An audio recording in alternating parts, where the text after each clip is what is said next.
اپنی منمانی اور اپنی خواہش نفس کو ہی دین قرار دے دیا جائے اور کہا جائے کہ جی دین میں کوئی جبر نہیں ہے، دین میں کوئی سختی نہیں ہے، جو دل میں آئے من میں آئے وہ کر گزرو، تو پھر یہ دین تو نہ ہوا، یہ تو اپنی خواہشات کی تماشا گاہ ہوئی کہ جس کے من میں جو آئے وہ کر گزرے۔ یہ تو چھوٹا سا گھر ہو 3 مرلے کا 2 مرلے کا، جھونپڑی ہو، ان جھونپڑیوں کے بھی اصول ہوتے ہیں، ان کے بھی ضابطے ہوتے ہیں۔ یہ 3 مرلے کے 5 مرلے کے سکول بنے، ان کے بھی ضابطے، ان کے بھی قوانین ہوتے ہیں۔ دیہاتوں کے ضابطے، جنگلوں کے آتے ہیں، جنگل میں کوئی قانون، لیکن جنگل میں بھی کوئی قانون ہوتا ہے، اس میں بھی کوئی ضابطہ ہوتا ہے۔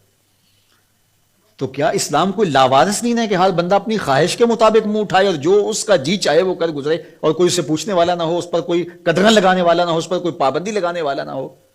یہ کوئی لاوارث دین ہے؟ اس دین کی بنیادوں میں صحابہ اور اہل بیت کا خون ہے، خود رسالت مآب کا خون ہے اس کی بنیاد میں، تو یہ کوئی لاوارث دین نہیں ہے۔ تو یہ تشریح خود ساختہ ہے، لا اکراہ فی الدین کا مفہوم کے دین میں جی کوئی جبر نہیں ہے۔ جبر سے یہاں مراد جو ہے وہ دین لانے میں کسی کو مجبور نہیں کیا جائے گا، باقی جب دین کوئی قبول کر چکا ہے تو پھر اس کے ضابطے، اس کے قوانین اس کو اختیار کرنے پڑیں گے۔ آپ 15 دن کے لیے وزٹ ویزے پہ کسی ملک میں جاتے ہیں اور آپ ان سے 100% اختلاف بھی رکھتے ہیں، ان کے مخالفین میں آپ کا نام سر فہرست بھی آتا ہو، ان کے شہری نہیں ہیں آپ، لیکن 15 دن کے لیے آپ وہاں گئے تو وہاں لینڈ کرنے سے لے کر واپس آنے تک ان کے قوانین کے مطابق آپ پابند ہوں گے اپنی زندگی کو ڈھالنے کے۔ تو یار ایک ملک جو دنیا کے کسی گوشے میں ہے اور اس کے بنائے ہوئے انسانوں کے قوانین، آپ وزٹ کے لیے وہاں جاتے ہیں تو وہاں بھی آپ کو پابند ہونا پڑے گا، تو جس دین کو دل اور روح نے قبول کیا ہے اس کے ضابطے کیا قبول ہی نہیں کیے جائیں گے؟ منمانی اور خواہشات کی دنیا میں آباد رہ کے زندگی گزاریں گے تو پھر دین تو نہ ہوا۔ دین تو اپنی خواہشات کی قربانی کا نام ہے، اپنی آرزوؤں کو قربان۔ اسلام کا کیا معنی ہے؟ گردن نہادن، فارسی میں تسلیم کردن، سر تسلیم خم کر دینے کو اسلام کہتے ہیں۔ اسلام ماننے کا نام ہے۔ اسلام کے جو احکامات ہیں، ہمارے نفس پہ شاک بھی ہوں گے، ظاہر ہے کہ بہت ساری چیزیں ہوتی ہیں نفس پہ شاک ہوتی ہیں، لیکن جو قوانین اور ضابطے دیے جاتے ہیں اس کے جو انتہائی فوائد ہیں ان پہ نظر رکھی جاتی ہے۔ آپ بچے چھوڑنے جا رہے ہیں اسکول میں اور آپ نے دفتر فیکٹری کہیں پہنچنا بھی ہے تو وہاں آپ کو 60 سیکنڈ کے لیے اشارے پہ رکنا پڑا تو آپ بڑے بے چین ہیں کہ پہلے ہی تاخیر ہو گئی، اب واپس میں نے آنا بھی ہے اور فیکٹری بھی جانا ہے اور بچے کو بھی اسکول پہ وقت چھوڑنا ہے اور مجھے یہاں 1 منٹ تک رکنا پڑے گا، لیکن آپ کو رکنا پڑے گا، آپ پابند ہیں رکنے کے۔ جنہوں نے یہ قانون و ضابطہ بنایا ہے وہ جانتے ہیں اگر ایسا نہ کیا جائے تو پھر یہ ٹکراؤ ہو، یہ تو اب 1 منٹ تاخیر سے پہنچیں گے، پھر یہ پہنچ نہیں پائیں گے، یہ یہاں سیدھا ہاسپٹل پہنچیں گے۔ اس لیے انہوں نے قانون بنایا ہی اس لیے ہے تمہارے فائدے کے لیے، تو شاک تو ہے نفس کے اوپر، لیکن تمہاری زندگی کی حفاظت کا ضامن ہے یہ قانون۔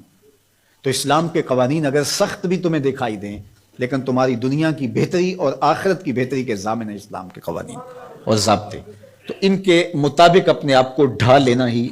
سربلندی اور سرفرازی ہے، اور جو اپنے آپ کو اس کے مطابق نہیں ڈھالتے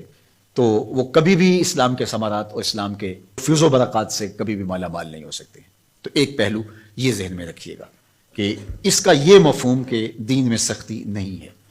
باقی اس کا یہ مطلب ہی نہیں ہے کہ دین کو لوگوں تک پہنچانے کے لیے آپ کے اندر تڑپ ہی موجود نہ ہو کہ ٹھیک ہے اسلام ایک سچا دین ہے، جو مرضی قبول کر لے جو مرضی نہ قبول کرے۔ یہ اختیار ضرور دیا گیا ہے، لیکن میری اور آپ کی یہ انتہائی کوشش ہونی چاہیے کہ جس سے ہم محبت کرتے ہیں اس کی ہدایت کے لیے کوشاں ہوں اور اس کو خوبصورت دلائل کے ذریعے سے دین کی طرف راغب کریں، اور یہ پیغمبروں کی زندگی تھی، ورنہ وہ بھی کتاب چوک میں رکھ دیتے اس کو پڑھ لو، جس کا جی چاہے اسلام لے آؤ، جس کا جی چاہتا ہے اسلام نہ لائے، بات ختم ہوئی، یا ایک مرتبہ کسی مجمع میں اعلان کر دیتے کافی، لیکن ایسا نہیں ہوتا، انہوں نے اپنی زندگیاں لگا دی، لوگوں کے سخت رویوں کے باوجود اپنی زندگیاں لگا دی۔ تو ہماری تو یہ آرزو ہونی چاہیے پوری کائنات گیت ہی حضور کے گائے، ہماری یہ تمنا ہونی چاہیے، ہماری یہ آرزو ہونی چاہیے۔ تو میں تو خطباء سے اپنے یہاں پڑھنے پڑھانے والے سب کو کہتا ہوں کہ اپنی دعوت کا جو پیرایا ہے اس کو ذرا وسیع کرو، آپ اس انداز سے دین کی بات کرو کہ تمہاری بات دنیا کے تمام طبقات کو قابل قبول ہو، اور انشاءاللہ وہ وقت آئے گا، صحیح حدیث میں لکھا ہے، طے شدہ امر ہے کہ ایک وقت آئے گا کہ پوری دنیا کے اوپر جھنڈا صرف میرے حضور کا ہوگا،